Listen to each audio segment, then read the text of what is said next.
بسم اللہ الرحمن الرحیم. ڈیئر اسٹوڈنٹس، آج یہ ایک video question number 4 9th class کی انگلش نیو بک نیشنل بک فاؤنڈیشن کی طرف سے، اور یہ اس کا یونٹ ہے Brooklyn bridge. Question and answer بھی ہوں گے اس میں، اور ایکسرسائز بھی ہوگی، اور پیج نمبر 46 سے ہم اس کو سٹارٹ کریں گے. سٹارٹ کرنے سے پہلے آپ اس چینل کو آپ لائک کریں، سبسکرائب کریں اور دوسرے دوستوں تک بھی پہنچائیں تاکہ زیادہ سے زیادہ بچوں تک یہ چیز پہنچ سکے. اور اس میں آپ کو کویشچن آنسرز ان کا ترجمہ بتاؤں گا، ساتھ اس کے ایکسرسائز میں پارٹس آف اسپیچ کا کویشچن ہے، اس کے حوالے سے بھی میں ٹرانسلیشن بھی بتاؤں گا. اس کے حوالے سے جو بھی معلومات ہوں گی اس کے ڈیٹیلز میں آپ کو لازمی بتاؤں گا. تو let get started. Question number 1 سے شروع کرتے ہیں. Question number 1. What was the dream of John Roebling? جان رابلنگ کیا خواب تھا؟ آنسر ہے the dream of John Roebling was to build a spectacular bridge connecting New York with the Long Island. یعنی John رابلنگ کا یہ خواب تھا کہ ایک اسپیکٹیکولر ہوتا ہے، قابل دید، دیکھنے کے قابل، کنیکٹنگ برج، کنیکٹنگ جوڑے، ایسا پل بنایا کہ وہ اس کا یہ خواب تھا کہ وہ ایسا پل بنائے جو نیو یارک کو اور لانگ آئیلینڈ ان دونوں کو آپس میں جوڑے. دو اٹ واز ڈیفیکلٹ، اگرچہ یہ مشکل تھا، and almost all experts were not in its favour, اور جتنے بھی ایکسپرٹ تھے وہ یہ سمجھ رہے تھے کہ یہ کام ناممکن ہے، and thought it was as impossible task.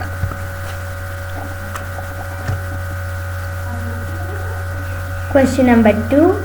What had happened when the project was underway? جب پروجیکٹ جاری تھا تب کیا ہوا؟ کیا ایسا واقعہ ہوا؟ اس کا جو آنسر ہے when the bridge was only few months underway. پل کی تعمیر میں ابھی صرف چند مہینے ہی گزرے تھے. ٹریجک ایکسیڈنٹ، بہت خوفناک حادثہ ہوا. آن دا سائٹ، اس جگہ پر. Appear to have shattered the dream, جس نے خوابوں کو بکھیر دیا. شیٹرڈ، چکنا چور کیا، بکھیر دیا. John Roebling's foot slipped into a group of pilings from the shake of an incoming ferry. ایک کشتی جو تھی، بوٹ ہوتی ہے کشتی، فیری اس سے بڑی ہوتی ہے، جہاز کہہ لیں، لیکن جہاز شپ ہوتا ہے تو فیری ان دونوں کے درمیان ہوتا ہے. وہ ٹکرائی اور جان رابلنگ گرے، ان کا پاؤں پھسلا، سلپ ہوا.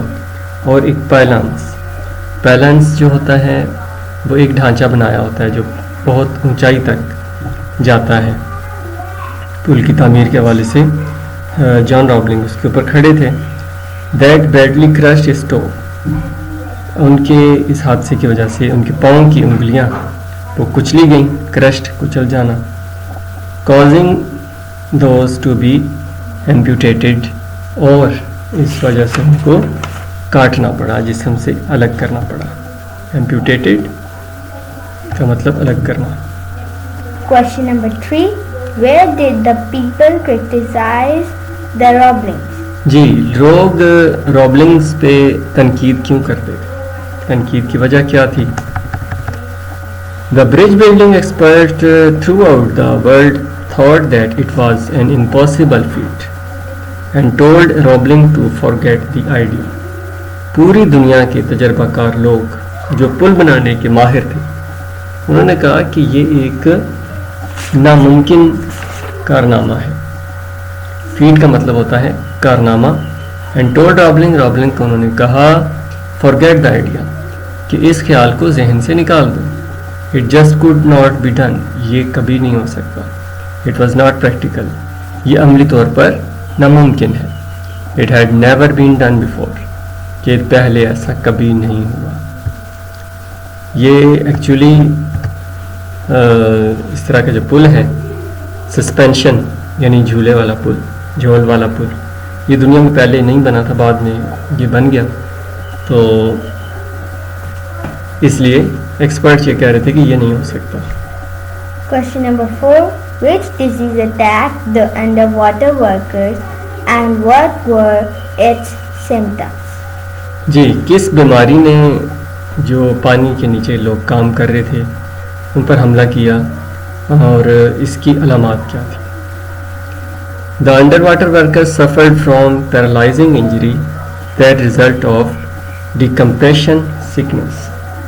جو پانی کے نیچے کام کر رہے تھے لوگ ان کو بیماری لگی. This condition plagued many underwater workers. Plague کا ویسے معنی ہوتا ہے طاعون، لیکن یہاں پہ ہم کہیں گے مشکل. many underwater workers یعنی ان کو مشکل میں ڈال دیا. in different capacities as the condition was relative unknown at the time. اس وقت اس چیز کے بارے میں کوئی نہیں جانتا تھا. and in fact حقیقت میں was first called, اور اس بیماری کو پہلی دفعہ یہ کہا گیا کہ کیسین ڈیزیز. کیسین کا مطلب ہوتا ہے کہ جو بحری جہاز خراب ہو جائے اس کو نکال کر اس کی مرمت کی جاتی ہے. تو بائی دا پروجیکٹ فزیشین، اس پروجیکٹ کا جو ڈاکٹر تھا اس نے اس کو کیسین ڈیزیز کہا کہ سمندر کا پانی چونکہ کھاری ہوتا ہے، اس کھارے پانی میں کام کرنے سے ان لوگوں کو عجیب و غریب بیماریاں لگنا شروع ہو گئیں اور اس کا نام انہوں نے کیسین ڈیزیز دیا. Question number 5. How did Mr. Washington communicate after the tragic accident? Mister Washington کو بھی وہی بیماری لگ گئی اور وہ اس کی بھی حالت بہت خراب ہو گئی، اتنی کہ وہ چل پھر نہیں سکتا تھا، بول نہیں سکتا تھا. تو وہ کیسے آپس میں ابلاغ، آپس میں پیغام رسانی کیسے کرتا تھا، یہ تھوڑا سا میں بتا دوں کہ ان کے والد جان رابلنگ یہ کام سٹارٹ کیا. کشتی ٹکرانے سے حادثہ ہوا، ان کے پاؤں کی انگلیاں کٹ گئیں اور وہ دنیا سے چلے گئے. اس کے بعد ان کے بیٹے نے یہ کام شروع کیا. بیٹے کو بھی بیماری لگی، بیٹا بھی بیڈ پہ پڑا رہا اور 11 سال وہ بیڈ پر ہی رہا اور وہ چل پھر نہیں سکتا تھا، وہ صرف انگلی ہلا سکتا تھا، صرف ایک انگلی. تو اب اس کو بتاتے ہیں کہ بائی موونگ ہز فنگر، اپنی انگلی کو ہلا کر Washington started exchanging with his wife and slowly develop a code of communication. اپنی بیوی کو بتاتا تھا اور اس طرح سے انہوں نے پیغام رسانی کا سلسلہ شروع کیا. ود ہز وائف، اپنی بیوی سے. ہی ٹچڈ ہز وائفس آرم، وہ اپنی بیوی کی بازو کو چھوتا تھا ود دیٹ فنگر، اس انگلی سے. یعنی وہ اس کو بتاتا تھا کہ یہ کام کرنا ہے، یہ کام نہیں کرنا.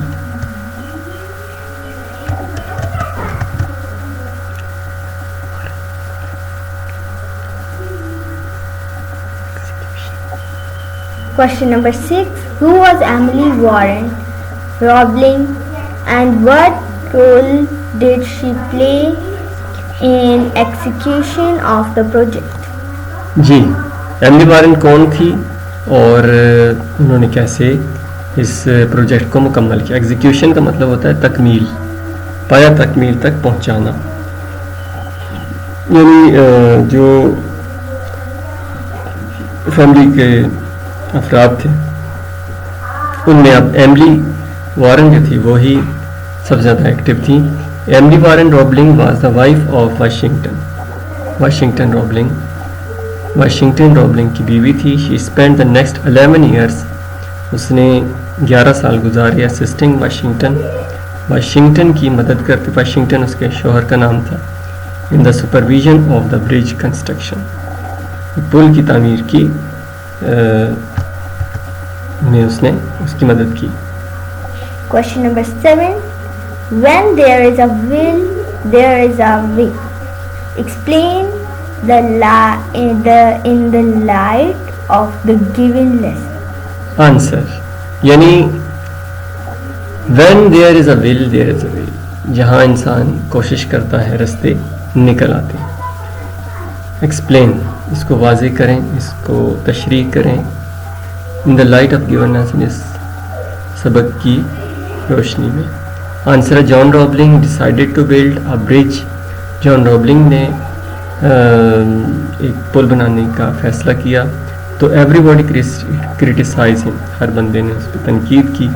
As many of us frequently encounter, جیسا کہ ہم میں سے بہت سے لوگ مسلسل انکاؤنٹر سامنا کرنا پڑتا ہے ان آور لائف، اپنی زندگی. بہت سے لوگ یعنی ہماری بات سے متفق نہیں ہوتے، وہ کہتے ہیں جی نہیں ہو سکتا. بٹ جان واز کانفیڈنٹ، جان پر اعتماد تھا، اینڈ ڈٹرمائنڈ، اور پکے ارادے والا تھا. سو ہی اسٹارٹیڈ دس پروجیکٹ، اس لیے اس نے یہ پروجیکٹ شروع کیا. And with the struggle of Roebling family, اور رابلنگ فیملی کی جد و جہد میں، with the loss of one life, جس میں ایک زندگی گئی، and lifelong injury of his son, اور اس کا بیٹے کو ساری زندگی، بہت لمبی زندگی اس کو یہ بیمار رہا، تقریباً 11 سال. دے اچیو دیئر ٹارگیٹ، انہوں نے اپنا ٹارگیٹ حاصل کیا. اینڈ اٹینڈ دا امپاسبل، ناممکن کو حاصل کر لیا. ان 13 ایئرس، 13 سال میں. تو یہ ہیں ان کے کوشچن آنسرس. اب ہم page number 50. Identify the parts of speech of the high lighted words in the each of the following sentence as ورب. ورب کا مطلب ہوتا ہے an action word is called ورب. فعل کو کہتے ہیں ناؤن، کوئی نام ہے. پروناؤن، اس میں ضمیر جو نام کی جگہ ہو. ایڈجیکٹو، اس میں صفت. ایڈورب، جو ورب کو ماڈیفائی کرے. پریپوزیشن، پلیسنگ ورڈ ہوتا ہے. کنجکشن، دو جملوں کو آپس میں جوڑنے والا ہوتا ہے. انٹرجیکشن، سڈن فیلنگز ہوتی ہیں. تو اس میں ہائی لائٹڈ ورڈز ہیں. فاسٹ جو ہے، ہی رنس فاسٹ. فاسٹ کیا ہے؟ تیز. تیز اس میں صفت ہے، تو فاسٹ کو ہم کیا لکھیں گے؟ ایڈجیکٹو. فاسٹ کیا ہے؟ ایڈجیکٹو ہے. The geese indolently waddled across the intersection. Geese جو تھی وہ کیا کر رہی تھی؟ بے بسی سے. آئیڈولنٹلی کا مطلب بے بسی سے. ویڈلڈ، ان کا چلنا جو ہوتا ہے یہ لٹک کے چلتے ہیں، مٹک کے. اکراس دا انٹرسیکشن، کراس کے اوپر جہاں پہ دو چیزیں ملتی ہیں وہاں تک وہ چل رہی تھی. آئیڈولنٹلی. دیکھیں ایک چیز بہت آسان ہے، جب بھی ly آئے تو وہ کیا ہوتا ہے؟ وہ ہوتا ہے ایڈورب. اور اگر یہ پوچھا جائے کہ یہ کون سا والا ایڈورب ہے، ly جس کے ساتھ آتا ہے، تو وہ ہوتا ہے adverb of manner. یائکس. I'm late for class. یائکس کے بعد یہ ایک نشان ہے، ایکسکلیمیٹری سائن اس کو کہتے ہیں. تو یہاں پہ ہم اس کو کیا کریں گے؟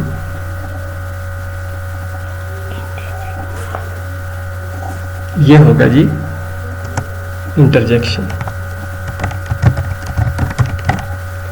انٹرجیکشن کا مطلب sudden feelings. Bruno's shabby thesaurus tumbled out of the book bag when the bus suddenly pulled out into traffic.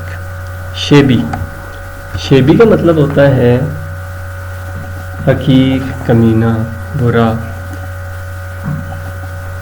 تو shabby ظاہر ایک چیز کی برائی بیان ہو رہی ہے، تو shabby کا مطلب ہوتا ہے حقیر، برا، پھٹا ہوا.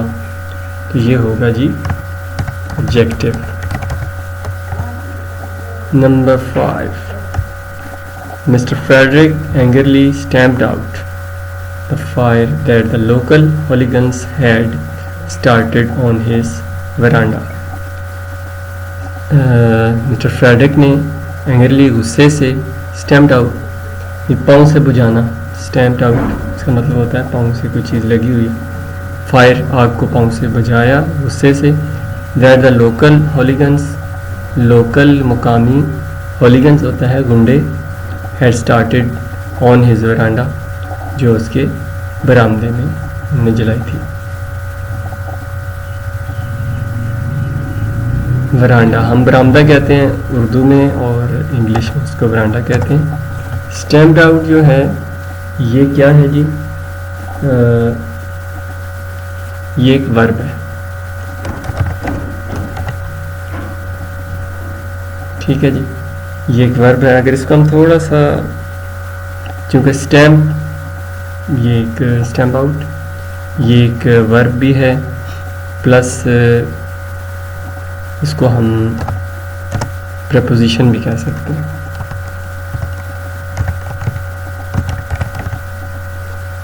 Number 6، He is a fast runner.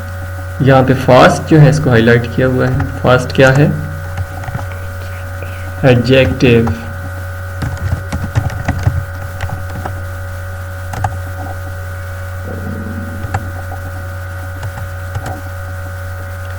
Next ہے later that summer she asked herself that was I thinking of. I کیا ہے؟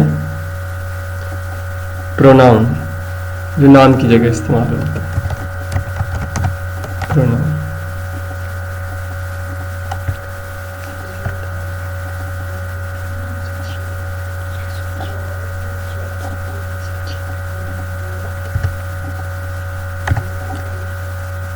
Number 8, She thought that the 20 zucchini plants would not be enough, so she planted another 10.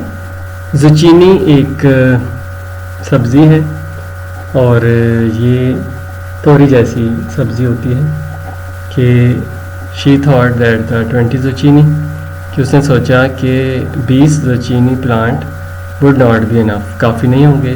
so she planted another 10، تو اس نے 10 اور پودے zucchini کے لگا دیے. یہاں پہ would جو ہے اس کو، یہ بھی ایک ورب ہے. بیسیکلی یہ ہیلپنگ ورب ہے، لیکن اس کو ہم ایز اے ورب لیں گے.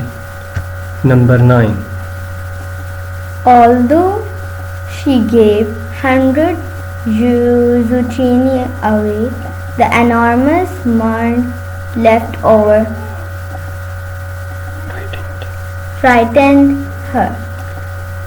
although اگرچہ she gave 100 زچینی، اس نے 100 زچینی دے دیے. the enormous amount، یہ بہت بڑا اماؤنٹ ہوتا ہے، اماؤنٹ ہوتا ہے ٹیلا. left over frightened her، وہ ابھی بھی بچا ہوا تھا جو اس کو ڈرا رہا تھا. تو ہم نے لفظ آلدو کو دیکھنا ہے. آلدو دو جملوں کو آپس میں جوڑ رہا ہے، یہ ہوگا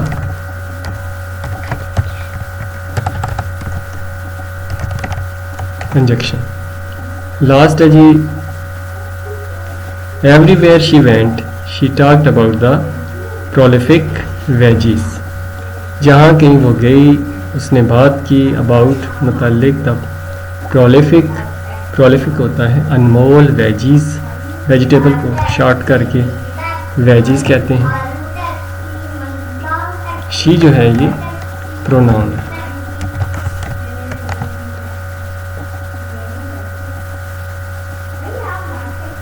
تو تھینکس فار واچنگ. اس کو آپ نے لائک کرنا ہے، سبسکرائب کرنا ہے، اور دوستوں تک پہنچانا ہے. Thanks for watching.